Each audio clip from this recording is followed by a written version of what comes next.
अस्सलामुअलैकुम। क्या हाल चाल की आप खैरियत से होंगे। लग रहा है कि आप हमेशा खुश रहें, हंसते और मुस्कुराते रहें और इसी तरह हमें अपना प्यार दिखाते रहें। बिल्कुल जी, मेरा नाम मुअज्जम अली। मैं हूं तारिक महमूद। मैं गुलजार हुसैन। मैं मोहम्मद यूसुफ। तो आज हम जिस वीडियो पर रिएक्ट करने जा रहे हैं, वीडियो का टाइटल है this photo of S Jaishankar in Russia went viral, India Russia currency agreement possible. तो देखते हैं भाई वर्ल्ड अफेयर की वीडियो और अपना बयान कर देंगे। कौन हम करते हैं 3 2 1 वीडियो स्टार्ट।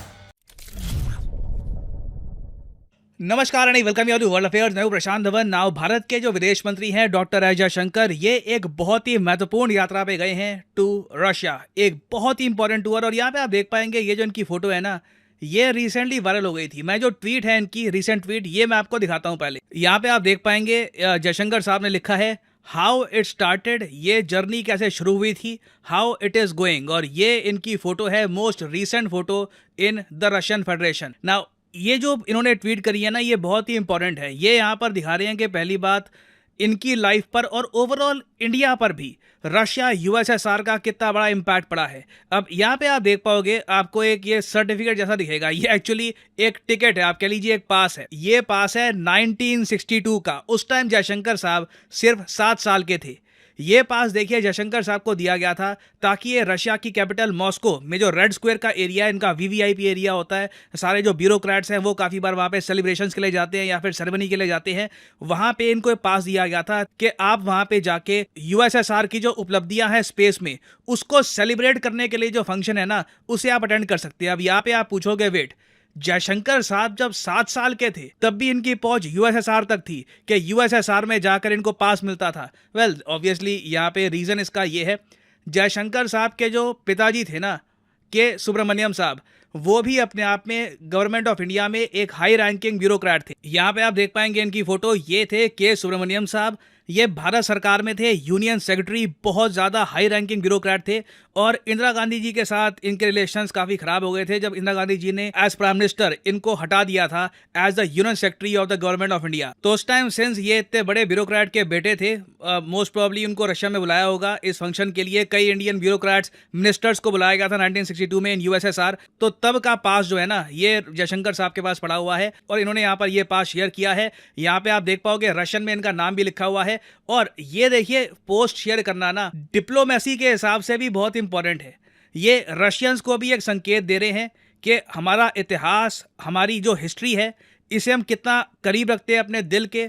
और देखो, एक ऐसे टाइम में जब पीएम मोदी ने फिर से स्किप कर ली है एनुअल समिट विद रशिया, इस टाइप की गर्मजोशी डिप्लोमेसी बहुत ही ज़्यादा इंपॉर्टेंट है। इसलिए मैं कहूँगा doctor S Jaishankar is either one of or the best foreign minister India ever got. मतलब इनको प्रॉपरली पता है कि किस कंट्री में क्या बोलना होता है, कहाँ पे आपका स्टांस क्या रहना चाहिए। ये बात इनकी इम्पेकेबल है। और यहाँ पे आप देख पाओगे आर्टिकल द इंडियन एक्सप्रेस का, as PM Modi skips annual summit again. देखो 2023 में मोदी जी का वैसे बनता था रशिया जाना एक एनुअल समिट के लिए, मगर मोदी जी नहीं गए, इस बार समिट स्किप कर दिया। 2024 में उम्मीद है, मैं अगेन कुछ 100% कह नहीं सकता, बट एक पॉसिबिलिटी है कि व्लादिमीर पुतिन इंडिया में आएंगे एक 1-to-1 समिट के लिए।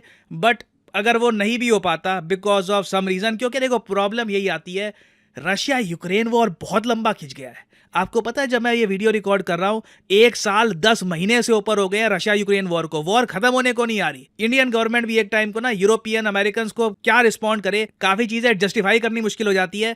तो आप कह लीजिए इंडिया थोड़ा सा अभी एक प्रॉपर समिट कर नहीं रहा। हाँ, अगर वॉर में सीज फायर हो जाता है, कुछ एग्रीमेंट की बात शुरू हो जाती है यूक्रेन रशिया के बीच में कि कैसे वॉर को समाप्त करेंगे, तब आई थिंक समिट हो भी सकता है। नहीं तो जो करंट सिनेरियो है, अगर लगातार रशिया बॉम्ब करता रहता है यूक्रेन को, तो एक समिट की पॉसिबिलिटी कम है। नाउ चाहे पीएम मोदी और व्लादिमीर पुतिन ना मिले, ठीक है, जयशंकर साहब का रशिया जाना बहुत ही इंपॉर्टेंट है। इंडिया ने यह इंश्योर किया है, चाहे high level PM president summit ना हो, जयशंकर साहब रशिया जा रहे हैं ना, तो यहीं पर आप कह लीजिए इंडिया एक मैसेज सेंड कर रहा है रशिया को कि you are still very important for us. और रशिया ने देखो भारत को ना एक बहुत ही बड़ा प्रस्ताव दिया है, जो मेरे हिसाब से इवेंचुअली इसको लेकर हमें मंथन करना होगा, सोच विचार करना होगा कि इस प्रपोजल के साथ हम आगे बढ़े या फिर रुक जाएं। और ये प्रपोजल है नेशनल करेंसी के विस्तार का। ये यहाँ पे आप देख पाओगे, ये रशियन में इनका प्रेस जो नोटिफिकेशन है, और यहाँ पे इसकी आप जो ट्रांसलेशन है देख पाएंगे। Focus will be on expanding the use of national currencies, और नेशनल करेंसीज का सिंपली यहाँ पर मतलब यही है, अल्टीमेटली ब्रिक्स करेंसी बनाने की बात यहाँ पर चल रही है। व्लादिमीर पुतिन बहुत एक्साइटेड है इस बात को लेकर कि ब्रिक्स कंट्रीज खुद अपनी करेंसी बनाएंगे। और मैं आपको बता दूं, ये भारत के लिए एक बहुत ही बड़ा हेडेक वाला डिसीजन होगा कि केस में पार्टिसिपेट करे या ना करे, क्योंकि चाइना, रशिया और बाकी सब कंट्रीज हैं, ये सब तो R5 को लेकर बहुत ज़्यादा उतावले हैं। R5 के बारे में मैं आपको बता चुका हूं, ये ब्रिक्स की करेंसी होगी। इसमें देखिए कुछ गोल्ड बैक्ड भी होगी, ये कुछ फियाट करेंसी बैक्ड भी होगी। और R5 इसका नाम इसलिए होगा क्योंकि ब्रिक्स के जो 5 देश हैं, इनकी करेंसी का नाम R लेटर से स्टार्ट होता है, riyal, rupee, renminbi and the South African currency rand. तो इस बात का प्रस्ताव रशिया ने फिर से सामने रखा है। जयशंकर साहब ऑब्वियसली स्माइल करके हाथ मिला के वापस आ जाएंगे। कुछ इस पर अभी के लिए इंडिया कमिटमेंट नहीं करने वाला, क्योंकि मैं आपको बता दूं यूएसए बहुत गुस्सा होगा। बाय गॉड, आई मीन मैं इमेजिन कर सकता हूं यूएसए इनका मीडिया, आई मीन उस टाइम अगर जैसे इंडिया ने एग्री कर लिया ना कि R5 हम बना रहे हैं, जो ह्यूमन राइट्स को लेकर यूएसए रोएगा, जो उनका मीडिया रोएगा, it will be something else, altogether different level के सीन्स होंगे। तो देखना होगा कि यहाँ पर बात कहाँ जाती है।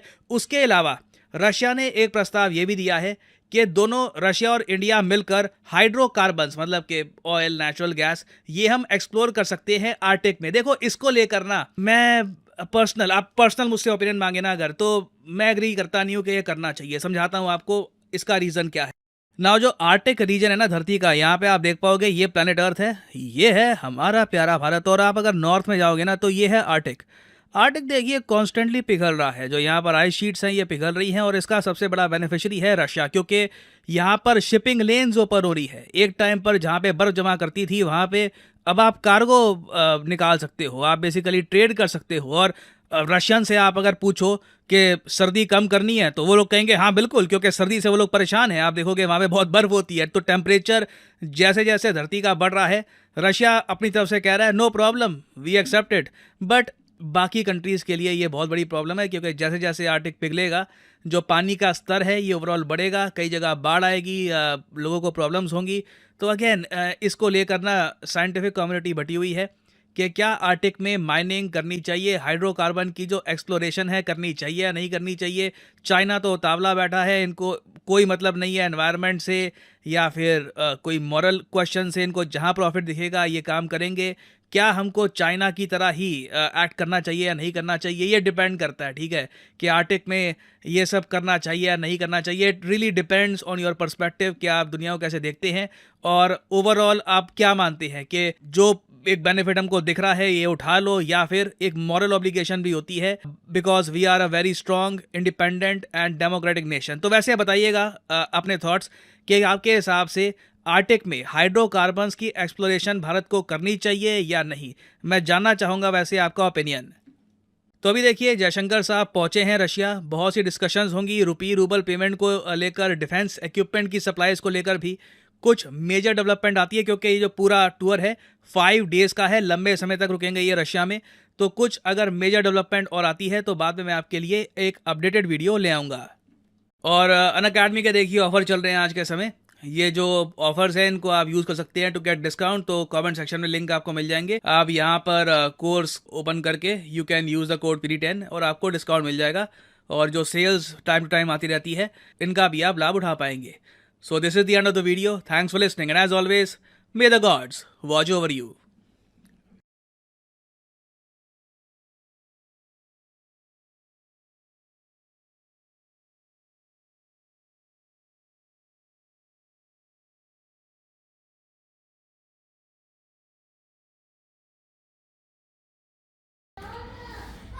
चलें जी, वीडियो खत्म हो गई। भाई साहब, पहले नंबर तो बात ये कि डॉक्टर एस जयशंकर का, भाई मैं भी खुद बहुत बड़ा फ़ैन ही समझ लें कि इन जैसे जो है ना पूरी दुनिया में गिने चुके हुए थे ना, जो चुने हुए वो लोग बहुत कम होते हैं भाई, इतने रेयर नायाब लोग। तो भाई ये बहुत ही कमाल के बंदे, और इंडिया के लिए भी खुशकिस्मती है कि ऐसे बंदे मिले हैं।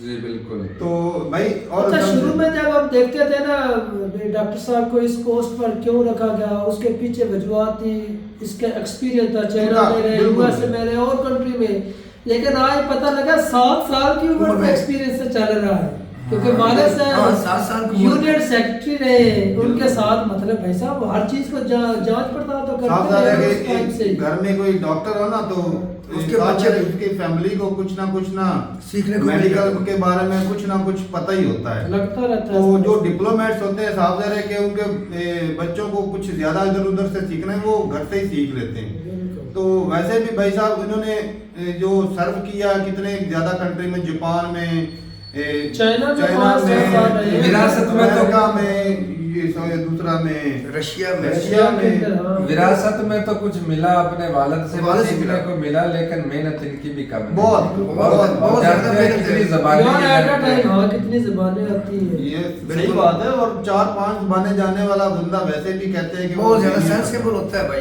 जी। और बाकी भाई बात करें वो कहते हैं ना कि दुम पे वो पाँव रखने वाली बात है कि अमेरिका ये ब्रिक्स की जो करेंसी बनाने जा रहे हैं, भाई मैं तो दुआ करता हूँ कि ये करेंसी बन जाए, ये डॉलर की जो मोनोपोली है ना ये खत्म हो जाएगी, और दूसरे नंबर जो पावर है ना वो बढ़ेगी और वो एशिया में आएगी। हम तो चाहते हैं भाई वो अब आएगी तो देखें ना, सही तारक, अब देखो ना, अब ताकत का गलत इस्तेमाल अमेरिका कर रहा है, करता है भाई अपने फायदे के लिए। लेकिन थोड़ा सा पास्ट में चलो तो जब रशिया सुपर पावर था ये भी अपनी ताकत का गलत इस्तेमाल करता रहा। अच्छा तारक भाई जो आए दिन हम ये डिबेट स्ट्रॉन्ग अमेरिका खत्म हो जाए, ये स्ट्रॉन्ग हो गए तो ये दुनिया को चैन से नहीं जीने देंगे। चलो जो नहीं, पावर नहीं, लेकिन है, ये वो इस नहीं करेगा। दौरानिये में इसमें भाई इतना साहब वक्त 4-5 पावरें होगी, उससे आसानी हो जाएगी। ये जो जब चाइना एक हाथ रशिया है में ना, ये अमेरिका चाइना भाई साहब रशिया, एक ओ है। मेरी बात तो नहीं, सुनो नहीं, भाई, ये जैसे गलत है। यूरोप अमेरिका है ना, ये चाइना रशिया भी ऐसे ही होंगे। लेकिन एक चीज यार है, इसके अंदर इंडिया आ इनको जाना है, इतना चाइना, हल्के में नहीं रशिया लेना और जो चाहिए। बड़े बड़े कंट्री उन्होंने आ जाना है भाई जब साहब। पावर इनके पास होगी, ये अपनी पावर का अब बगैर पावर के वो इतने गलत स्टेप ले रहे हैं। कौन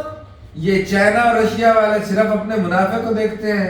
वीडियो में तुमने देखा क्या है, जितने ये भी दुनिया में बाहर जितना हो गया, environment change हो रहा है, कहीं ना वो कहीं सारे ही है। कर रहे हैं। अमेरिका का भी बड़ा हाथ वो है ये इसमें। सारे मुल्क कोयला उन्होंने भी बहुत जलाया है, दुनिया लेकिन में- कम ये भी नहीं तो है। भाई दुनिया में जंगे अमेरिका ही करवा रहा है, अभी भी कौन करवा रहा है, बिल्कुल फिर हम मानते हैं वो वो फायदे करवा के लिए रहा करवा है, रहा है, लेकिन ये भी सब उससे चीज़ कम नहीं है, मैं ये कह रहा हूँ। वो चौधरी जब जो- पावर इनके पास आएगी ना, ये भी उसका गलत इस्तेमाल लेकिन करेंगे। ये लेकिन इतना नहीं हमें होगा, वो ना- जितना लो आप जी, सोच इतना रहे नहीं हैं। होगा। भाई साहब 4-5 कंट्री जब उनकी रजामंदी होगी नहीं, पहले जब तभी ये- तो होता है, ऐसा नहीं ये- होता। ये पहले जब जब- जैसे हमारे इमरान का कट जाता है कि सदर अफगानिस्तान को सारी तबाह पावर करने मेरे वाले हाथ में और शुरू में मैं जो कौन मर्जी है? करूं।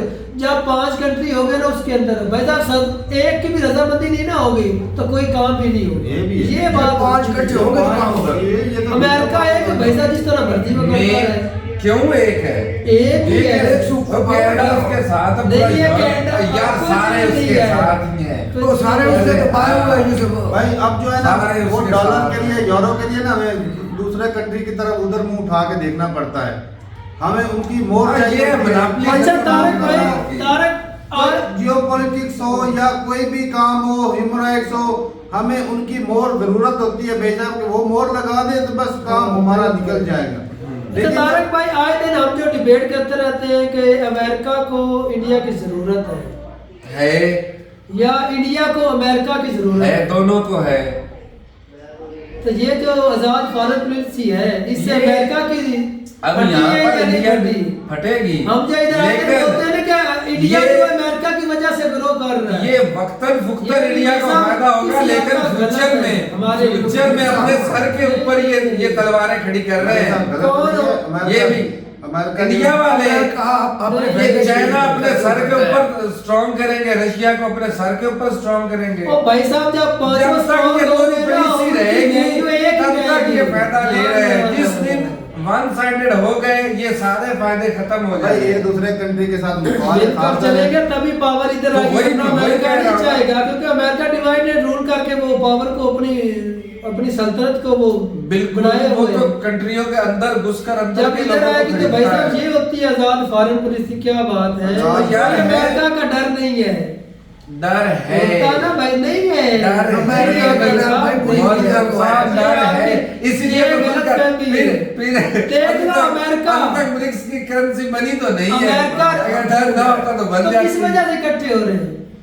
कब हो रहे भाई हैं? साहब, मोदी पाँच जी दिन गए तक वहां हो रहे हैं। रशिया, सब एनुअल समिट के लिए गए, नहीं गए। मोदी अब जी भाई सारी मेरी बात लाइनें सुनो, देखनी होती है, नहीं, सारी नहीं, कड़ियां देखनी होती है, ऐसे भाई नहीं साहब, है कि- मोदी ये जी का आज तो ऊपर से आज- दबाव है, बाकी उसके जो कैबिनेट के आज रशिया की तरफ सारा झुकाव करे, मैं नहीं, देखता हूँ अमेरिका नहीं, के साथ क्या करता है। अमेरिका रोक नहीं सकता था, अभी मैं उससे जंग लड़ रहा था, तुम उधर क्या करने जा रहे हो? थोड़ी सी डील दे रखी है, पन्नू कोई- वाला कोई- क्यों कोई उठाते कोई हैं? चाल चलेंगे भाई साहब, उन्होंने भी अपने उन्होंने शर्तें कस ली है इंडिया के ऊपर पल्लू को लेकर। भाई साहब, इन्होंने भी तो खेलने है ना कार्ड, जो इन्होंने अपने हाथ में लिए हुए हैं। भाई क्या दोनों ये कह रहा कार्ड हूँ? अच्छे से भाई खेल जब रहे तक हैं। दोनों तरफ से आपको फायदा क्या ले रहे हैं कर तब भाई तक साहब अच्छा खेल रहे हैं है। अमेरिका को। जिस दिन एक तरफ झुकेंगे इंडिया में खराबी होगी, नहीं, भाई जिस दिन जब- एक जब ज्यादा तरफ बढ़- या रशिया की तरफ झुकेंगे तो भी खराबी होगी, भाई साहब, हम- टोटल ओवरऑल अमेरिका की तरफ झुकेंगे तो भी खराबी हम भी होगी। इस शिकंजे से बहुत दुखी है जिसमें फंसे हुए अमेरिका के, उससे वो उसकी जो है हम सल्तनत फंसे फुसे हुए कोई नहीं है। इधर आ जा भाई साहब, हमारे लिए खड़े हो गए। हमारी पॉलिसी तो पता है इस क्या खित्ते है? के लिए। डॉलर लेने हैं, जो मर्जी करा। अब भाई अब बात यह है कि अमेरिका के डॉलरों से ना इंडिया वैसे ही चुंगल से निकल रहा है, वो इसलिए कि अब यूएई के साथ भी वो मेरे ख्याल में मुआहदा हो रहा है कि भाई वहां से तेल जो है इंडियन करेंसी में खरीदें। जब ऐसी चीज हाँ, अब डॉलर की निकल कर सामने जो फॉरेन रिजर्व है वो बचत होगी ना उसकी, इंडियन सस्ते में मिलेगा तेल। खरीदेंगे। भाई साहब, जब ये बन जाएगी ना ब्रिक्स, तो इसकी करेंसी होगी, ये खुद बनाएंगे और ये भाई डॉलर की जरूरत नहीं पड़ेगी। सही बात है। जो हमें वो फॉरेन रिजर्व चाहिए या ये और हम बोलते हैं ना, रशिया आके दिखाता है अमेरिका को, तुर्की जो ईरान आके दिखाता है, वो जो साउथ कोरिया दूसरा है, नॉर्थ कोरिया, वो दिखाता है। वैसा वो तो दिखाता है, जो करके दिखा रहा है ना वो इंडिया है, अमेरिका के अपोजिट करके दिखाता है। अमेरिका जो चाहता है, गलत। अमेरिका जो चाहता है ना भी मेरे हिसाब से चले, इंडिया वैसा बिल्कुल उसके अपोजिट चल जाता है। नहीं मतलब क्योंकि उनका वैसा उन्होंने अपने लोगों के लिए सोचना है, डॉक्टर अपने साहब ने कंट्री के लिए ये सोचना स्टाफ है। जो उन्होंने इंडिया रखा है ना अपने कि हम चलता है, अलाई नहीं बनेंगे, इसीलिए तो वो partner खालिस्तान को बनेंगे। फंडिंग भी करता है हाँ, अमेरिका। हाँ, ये बात है। तो कंट्री में जो खराबियां चलती हैं तो वो सावधान है, वो फंडिंग करते हैं, बदनाम कर होता है, पाकिस्तान हो जाता है। तो बाकी भाई लेकिन इंडिया की पुलिस ही बेहतरीन है। इंडिया की पुलिस ही फॉरेन पुलिस ही इसलिए बेहतरीन है कि भाई वो डॉलर जो है ना अंदरूनी टेबल के नीचे से नहीं खाते, जिस तरह हमारे यहाँ पे खाती है। हाँ, यहाँ पर वो ठीक हाँ, है। वहाँ पे वो ठीक है। बाकी कठपुतली है भाई, जरूरत है, कठपुतली नहीं है इंडिया, उनको जरूरत है अमेरिका की इकोनॉमी को ग्रो करने के लिए, टेक्नोलॉजी के लिए, क्योंकि भाई साहब दुश्मन चाइना है जी। और वो भाई साहब इकोनॉमी और ये कभी भी चाइना को बहुत स्ट्रॉन्ग strong है। नहीं होने देंगे। और भाई ये याद अमेरिका रहे। का एक तीर है, इंडिया को स्ट्रॉन्ग, इंडिया स्ट्रॉन्ग हो जाए, चाइना आप ऑटोमेटिक कमजोर हो बिल्कुल। जाएगा। वो उसको और मजीद टाइम मिल जाएगा भाई साहब, सही यही बात चीज़ है। बाकी भाई अगर डिवाइड एंड रूल ये आज भी सही हो जाए ना, ये हमारा एशिया का खिता, तो अमेरिका यूरोप की बात लग जानी है।